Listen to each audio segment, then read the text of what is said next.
Allahumma rahamna bil Bismillahirrahmanirrahim. Alhamdulillahi rabbil alamin. Wassalatu wassalamu ala asrafil anbiya'i wal mursalin wa ala alihi wa sahbihi ajmain. Pada video kita kali ini, insyaallah kita akan melanjutkan pembahasan masih berkaitan dengan langkah-langkah awal sebelum kita mempelajari ilmu tajwid yang lainnya. Langkah yang pertama, alhamdulillah sudah kita bahas pada video kita sebelumnya, yaitunya mengenal huruf hijaiyah, mengenal bentuk, nama serta tanda-tanda dari huruf-huruf hijaiyah. Kemudian pada video kita kali ini insyaallah kita akan membahas berkaitan dengan harokat. Mengenal harokat,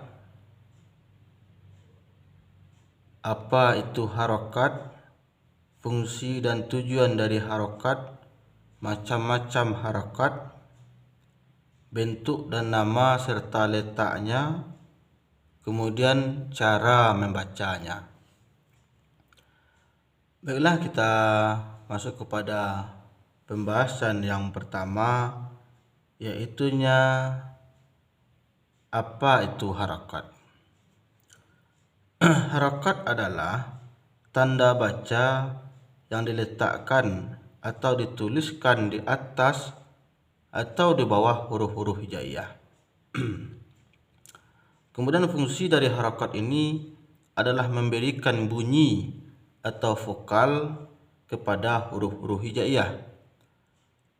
Karena huruf-huruf hijaiyah ketika berdiri sendiri belum mempunyai harokat, dia baru berbentuk konsonan dan belum ada vokal dari huruf tersebut.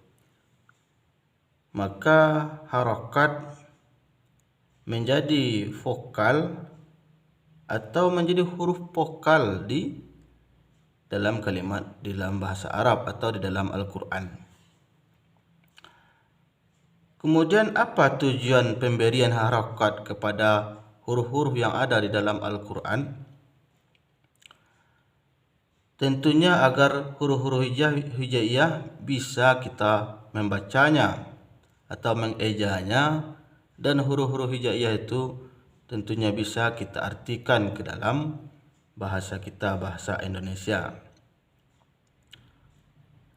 Dan tujuan lain tentunya adalah agar kita lebih mudah dalam membaca huruf-huruf Arab atau kalimat-kalimat Arab yang terdapat di dalam Al-Quran. Kemudian macam-macam harokat.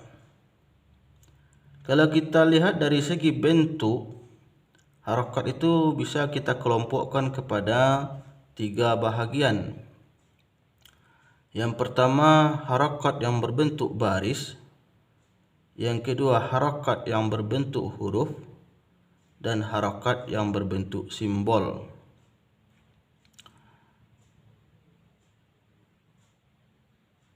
Kemudian bentuk-bentuk nama-nama serta letak harokat. Mari kita mulai satu persatu. Bentuk, nama, letak, vokal yang dikeluarkan dan cara membacanya. Kita bahas satu persatu secara perlahan. Harokat yang pertama bentuknya seperti ini. Nama dari harokat ini adalah fathah. Fathah ini di Indonesia kita kenal dengan sebutan baris atas, karena berbentuk garis mungkin dan terletak di atas kalimat, sehingga fathah itu disebut dengan baris atas. Sementara nama tajwid dari harakat yang seperti ini adalah fathah. Kemudian cara membaca fathah ini adalah dengan membuka kedua bibir kita. Apabila harakat ini terletak di atas huruf-huruf hijaiyah, maka huruf-huruf hijaiyah akan mengeluarkan vokal A, dan cara membacanya dengan membuka kedua bibir. Dalam artian bibir atas tertarik ke atas, bibir bawah tertarik ke bawah. Itu harakat yang pertama. Harakat yang kedua sama bentuknya dengan harakat fathah, akan tetapi dia terletak di bawah huruf-huruf hijaiyah. Nama harakat ini adalah kasrah. Vokal yang dikeluarkannya adalah I. Kalau fathah tadi vokal yang dikeluarkannya adalah A, kasrah ini vokal yang dikeluarkannya adalah I. Kemudian cara membacanya, apabila harakat ini terletak pada huruf-huruf hijaiyah, maka cara membacanya menurunkan rahang atau menurunkan bibir kita bagian bawah. Ketika kita menurunkan rahang kita, tentu bibir kita bagian bawah akan ikut turun. I. Kemudian harakat yang ketiga adalah dhammah. Dhammah bentuknya seperti ini. Terletak di atas huruf-huruf hijaiyah. Vokal yang dikeluarkan oleh dhammah adalah U. Cara membaca dhammah dengan membulatkan atau memonyongkan bibir kita. U, A, I, U. Dhammah ini kita kenal di Indonesia dengan sebutan baris depan, baris atas, baris bawah, baris depan. Istilah tajwidnya fathah, kasrah, dhammah.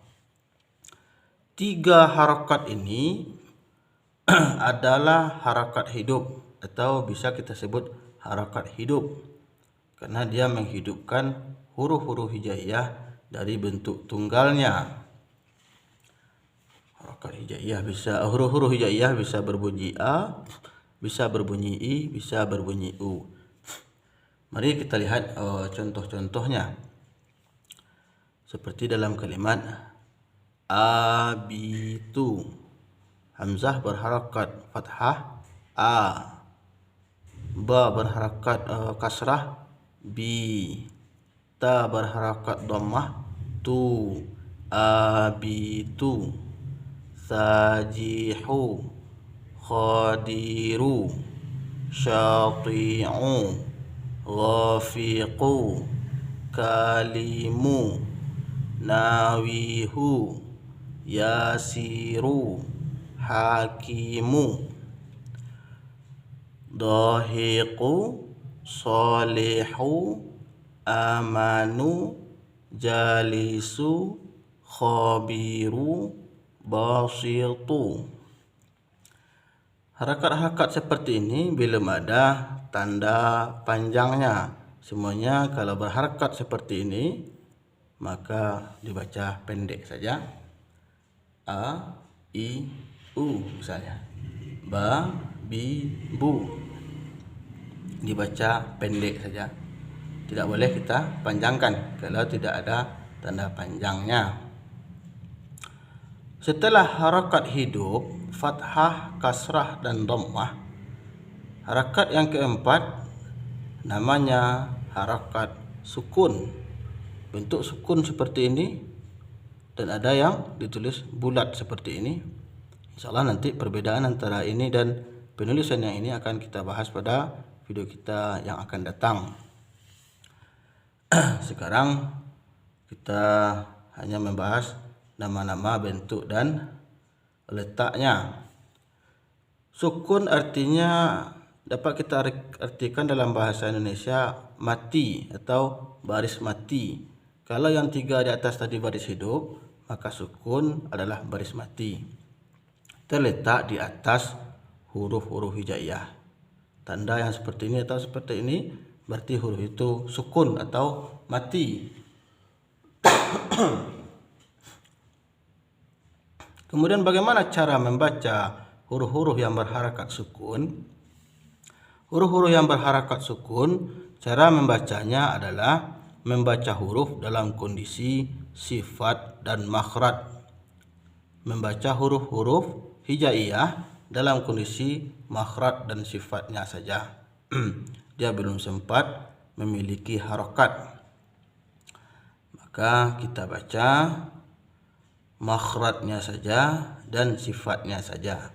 Seperti contoh ini, huruf dal yang sukun, huruf ra yang sukun, huruf ba yang sukun, dan huruf sin yang sukun.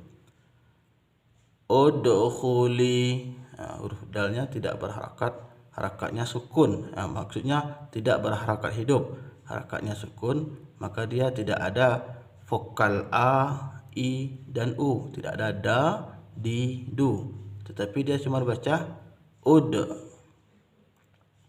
udkhuli. Makhrajnya adalah ujung lidah bekerja sama dengan pangkal urat gigi. Udkhuli, dan sifatnya qalqalah.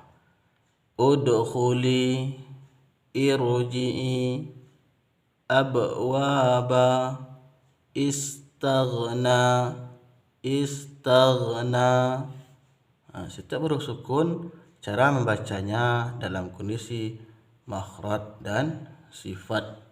Dia tidak akan berbunyi a, i, atau u.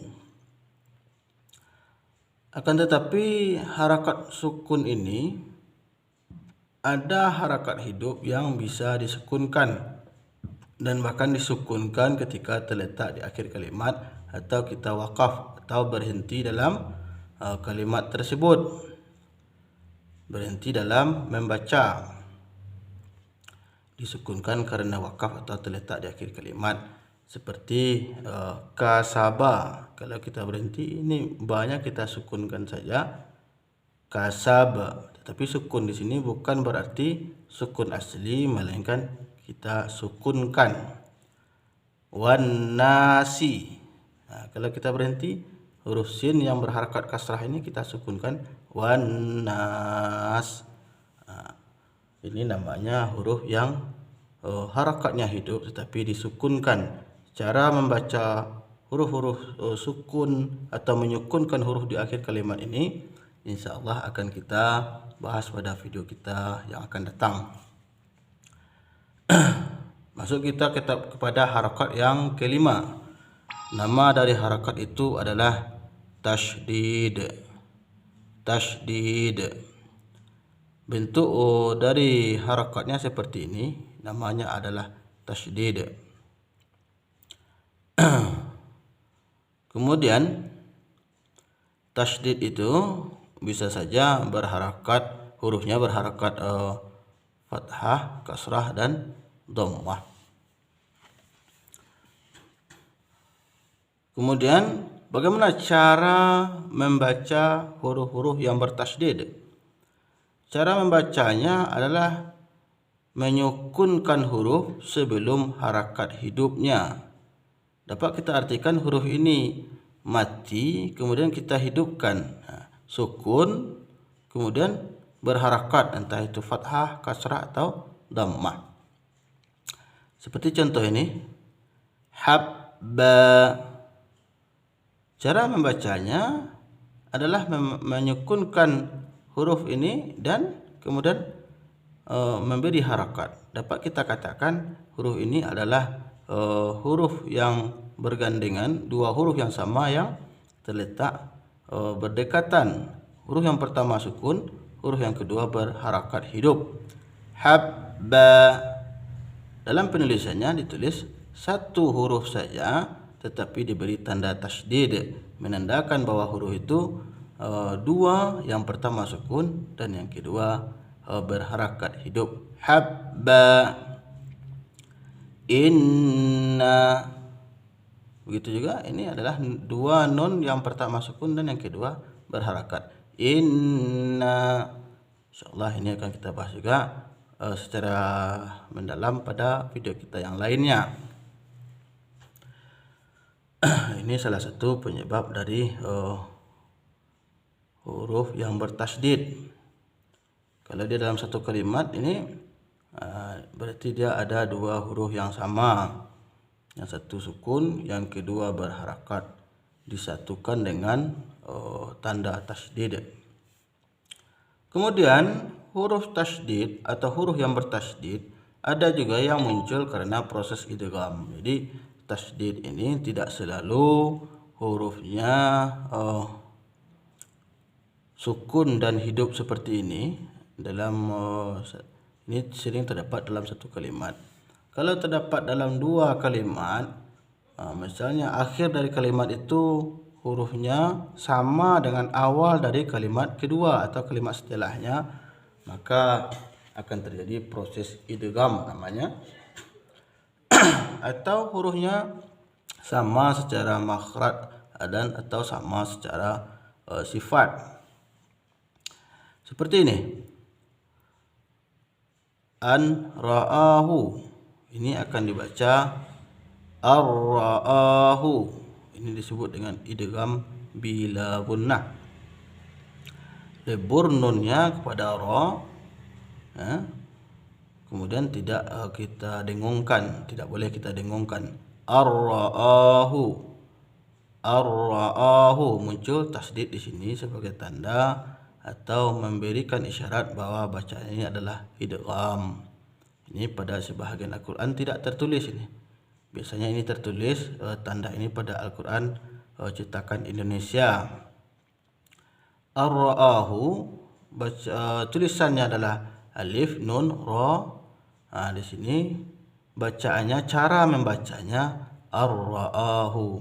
Tidak ada huruf nunnya, tetapi dalam tulisannya ada huruf nun sukunnya. Habban wa nabata. Aslinya seperti ini, tidak ada tanda tasydid.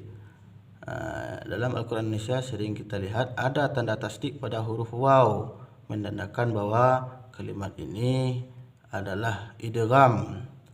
Awalnya habban dan wa nabata, ketika kita gabung habban wa nabata, terjadi proses idgham ketika tanwin bertemu dengan huruf waw.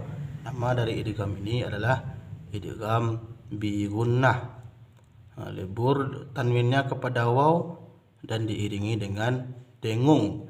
Habban wa nabata. Insyaallah pembahasan tasydid yang seperti ini akan kita lanjutkan pada video kita yang akan datang. Kita lanjut dulu kepada nama dan bentuk-bentuk harakat. Harakat yang keenam ada bentuknya seperti ini.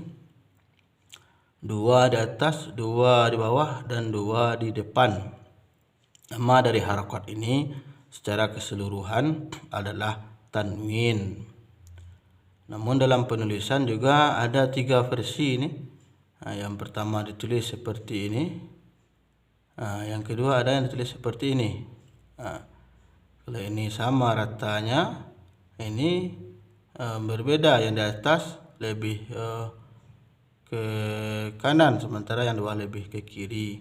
Seperti itu juga. Dan huruf tanwin dhammahnya itu sejajar saja. Insyaallah ini juga kita bahas pada video kita yang akan datang. Bahkan ada yang ada tanda mim kecilnya saja. Fathah satu pun ada mim kecil, kasrah satu ada mim kecil, dhammah satu ada mim kecil sebagai pengganti tanwin itu. Insyaallah kita bahas nanti di video yang akan datang. Kemudian bagaimana cara membaca tanwin ini? Cara membaca tanwin yaitunya membaca harakat hidup kemudian menyukunkan nun di akhirnya. Berarti harakatnya hidup kemudian mati, tapi yang dimatikan adalah nun, atau entah itu fathah, kasrah, atau dhammah, kemudian sukunkan nun di akhirnya. A menjadi an, i menjadi in, u menjadi un. Begitulah kira-kira. Mari kita lihat beberapa contoh. Seperti yang terdapat pada huruf jim ini, berharakat tanwin baris 2 di atas. Bacaannya dari ja menjadi jan. Baris 2 di bawah, tanwin bawah, jin. 2 di depan, jun. Kemudian cara membacanya sama dengan jim diberi harakat hidup, kemudian sukunkan nun di akhirnya. Jan, jin, jun. San, sin, sun. San, sin, sun. Sama. Bahkan nanti dalam hukum membacanya antara nun sukun dan tanwin ini sama. Seperti ini. Lan, lan. Bin, bin. Fun, fun. Sama dalam cara membacanya ketika huruf berharakat tanwin dan huruf berharakat hidup bertemu dengan nun. Kemudian nama-nama dari harakat tanwin ini dikenal juga kalau 2 di atas itu namanya fathatain. Kalau 1 fathah, kalau 2 fathatain. Kalau 2 di bawah kasratain, kasrah, kasratain. Kalau dhammah, dhammah, dhammatain. Ini contoh-contohnya.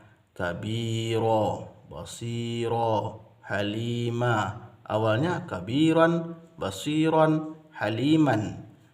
Cara-cara membaca ini nanti juga akan kita bahas pada video kita yang akan datang apabila tanwin ini terletak di akhir kalimat. Amrin, syahrin, yaumaidin. Alimun, kitabun, syahidun. Untuk contoh-contoh bacaan dhammatain. Baiklah, demikian dulu pembahasan kita pada video kita kali ini. Semoga ada manfaatnya. Kita ulangi harakat yang pertama, dan ini merupakan harakat utama ada pada seluruh penulisan Al-Quran.